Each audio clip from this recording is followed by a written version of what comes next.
महबूब कायनात अलैहिस्सलाम ने फरमाया, जामिया तिर्मिज़ी अंदर हदीस मौजूद है। हज़रत अब्दुर्रहमान बिन उमैर रज़ियल्लाहु ताला अन्हु फरमाते हैं, फरमाया हुज़ूर ने फरमाया अन्नहु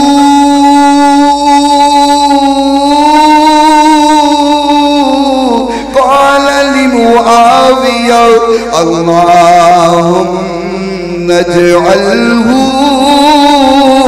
हादिया महदिया वहदी बिही।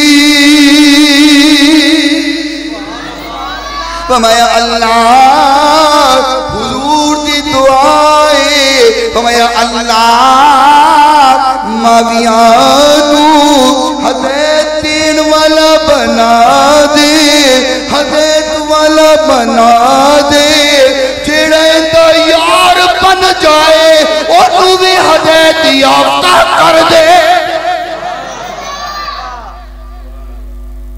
एक गल तवज्जो करो, हुजूर कह रहे ने अमीर मुआविया हदैयत वाला भी होवे, हदैयत देने वाला भी होवे, ते जेड़ा जेड़ा इंदा यार होवे वो भी हदैयत वाला ही होवे।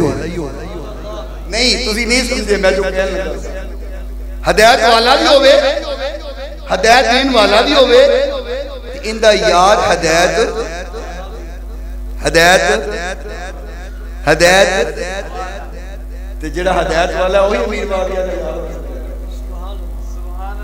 गल तो हुजूर दी है, मेरी नहीं है। जेड़ा हदायत वाला होएगा फिर अमीर मुआविया नाल प्यार तो वही करेगा, ते जेड़ा अमीर मुआविया रज़ियल्लाहु ताला अन्हु दे खिलाफ बोले अगली गल आपने समझ।